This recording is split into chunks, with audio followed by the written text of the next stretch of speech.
100 negative belief पढ़े हैं पैसे से रिलेटेड, और उसके बाद तुम कहते हो मुझे 100 करोड़ कमाना है। ब्रेन में 80 बिलियन न्यूरॉन्स कहते हैं पैसा कमाना है। अरे पैसा तो लेकिन बुरा होता है, इधर से कंप्लेन उठी, अरे पैसे वाले बुरे होते हैं, अरे पैसे वालों के बच्चे भी बिगड़ जाते हैं, अरे उनके तो घर परिवार में इज्जत भी नहीं रहती है, अरे पैसे वाले तो कुछ भी पहनते हैं, पैसे वालों तो कुछ भी खाते हैं, पैसे वालों के घर तो बड़े होते हैं लेकिन दिल छोटे होते हैं, पैसे वाला आदमी हमेशा दूसरों से नफरत करता है, पैसे वाला कनेक्ट नहीं हो पाता है लोगों से, पैसे वाला दिखावा ज़्यादा करता है, पैसे वाले के पास ईमान धर्म नहीं होता, पैसे वाला 2 नंबर के काम करता है, 1 नंबर से तो इतना पैसा कमाना पॉसिबल ही नहीं है।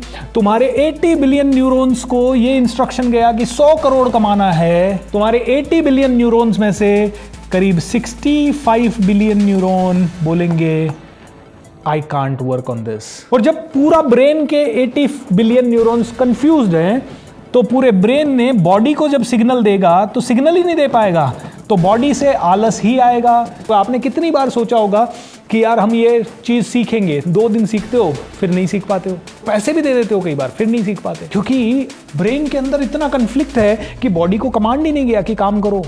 तो बॉडी में आलस है, बॉडी में नेगेटिविटी है, बॉडी में टाइम वेस्ट है। मेरे को एक अच्छी चीज़ लगती है कि मैं जो स्विच दबा देता हूँ ना बॉडी का, वही काम हो जाता है। मैंने अगर अपने आप को कहा ना कि अब तेरे को अगले 100 दिन काम करना है और तेरे को 100 दिन रोज के 15-15 घंटे काम करना है, मैं कर लूँगा। मेरे माइंड को 1% दिक्कत नहीं होगी सारे फ़ोन डिस्कनेक्ट करने में, सारे एप्लीकेशन डिस्कनेक्ट करने में, अपने आप को पूरी तरह से फोकस करने में। उसके लिए मेरे को 50 किताबें पढ़नी है तो 50 किताबें पढ़ने में, 100 कोर्सेज करने में मुझे 1% भी दिक्कत नहीं होगी, क्योंकि मैंने उस लेवल पे अपने ब्रेन को ट्रेन कर लिया। अब 90% लोग ये करना चाहते हैं, वो नहीं कर पाते। तो सबसे बड़ा दुश्मन आपका कौन है? दुनिया नहीं है।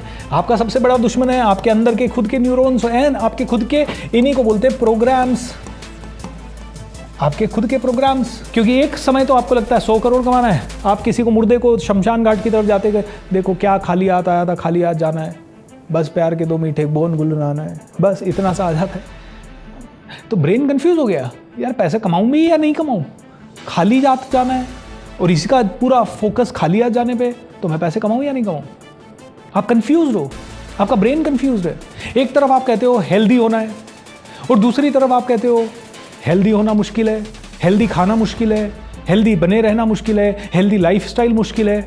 आपके ब्रेन में पड़ा है। आपको बोला जाए कि सैलड खाओ, फ्रूट्स खाओ, आपको यार रोज रोज ये नहीं होता। आप कहोगे हेल्दी लाइफस्टाइल महंगी होती है। मेरा दोस्त वो डांसर वांसर था तो हमेशा हेल्दी डाइट वगैरह रखता था, और मैं जंक फूड, वड़ा पाव, ये वो कुछ भी खा रहा था, मैगी वैगी सब कुछ। तो वो मुझे कहता था, हे भूपेंद्र तुम यार फ्रूट क्यों नहीं खाते? मैं कहता था महंगे होते हैं, फ्रूट महंगे। बोले फ्रूट कैसे महंगे होते हैं? बोले यार 200 रुपये किलो आते हैं, 300 रुपये किलो आते हैं, और टिफ़िन आ जाता है 70 रुपये में, 50 रुपये में, 200 रुपये में तो 4 टिफ़िन आ जाते हैं। बोलता है यार फ्रूट भी तू खाएगा तो 200 रुपये के फ्रूट तेरे 3 दिन चल जाएंगे, 4 दिन चल जाएंगे, 1 एप्पल तो रोज़ खा। मैं कहता था नहीं, फ्रूट महंगे होते हैं। अब हेल्दी भी रहना है, लेकिन हेल्थ से रिलेटेड चीज़ें महंगी भी लगती है। हेल्दी रहना महंगा है, ये आप में से कई लोगों का बिलीफ है, इसीलिए 90% लोग हेल्दी नहीं है। ये बिलीफ है हमारा। हेल्दी रहना मुश्किल है, ये हमारा बिलीफ है। हेल्दी होने के लिए बहुत कुछ करना पड़ता है, ये हमारा बिलीफ है। इसीलिए हेल्दी होने के नाम से ही ब्रेन में आता है प्राणायाम करना पड़ेगा, एक्सरसाइज करनी पड़ेगी, जिम जाना पड़ेगा, भागना पड़ेगा। ब्रेन कहता है इतना सारा पेन। मैंने कल आपको बताया था ब्रेन क्या करता है, पेन को अवॉइड करता है। इतना तकलीफ, क्योंकि ब्रेन को क्या लगता है, ब्रेन में एक बिलीफ बैठा हुआ है, हेल्दी रहना मुश्किल है। तो हेल्दी रहने से रिलेटेड सारी चीजें ब्रेन को क्या लगती है, मुश्किल। और जो भी चीजें मुश्किल है उसको क्या करो, अवॉइड करो। लेकिन जो इंसान अपने आप को समझा देता है कि बीमार होना मुश्किल है, हेल्दी रहना तो आसान है, वो आदमी को एक दिन भी आलस नहीं आता।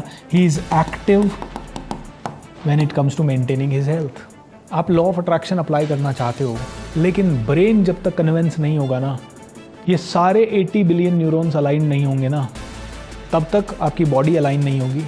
ब्रेन और बॉडी का अलाइनमेंट, कहते हैं गट बॉडी ब्रेन तीनों का अलाइनमेंट जरूरी है, और तीनों का अलाइनमेंट नहीं हुआ तब तक कोई लॉ ऑफ अट्रैक्शन टेक्निक आपके साथ काम नहीं करेगी। करेगी तो बहुत ही छोटी छोटी चीज़ों में, कि सर आज मैं सोच रहा था अनएक्सपेक्टेड 2000 रुपये आ गए, आज अनएक्सपेक्टेड ऐसा आ गया, बड़े मिरेकल्स के लिए बिलीफ बड़े होने चाहिए। मुश्किल है ये सोचना, जब बुराई चल रही है तो मुश्किल है ये सोचना, मैं जानता हूं, लेकिन उसको इतना ही सहज बनाना पड़ेगा जितनी सहजता से मैं कह रहा हूं। क्योंकि जब मान लीजिए आपके लाइफ में कुछ मुश्किल चल रहा है और उसी समय कोई पड़ोसी आ जाता है, तो आप अपनी मुश्किलें भूल के उसके लिए चाय बनाने में लग जाते हो, करेक्ट? बस उतना ही आसान है। प्रॉब्लम यह है कि आप अकेले की कंपनी में हमेशा नेगेटिव सोचते हो, और ये आपके लाइफ के पैटर्न हो गए हैं क्योंकि आपके बिलीफ वैसे ही हैं। इन बिलीफ्स को ही तो चेंज करना है।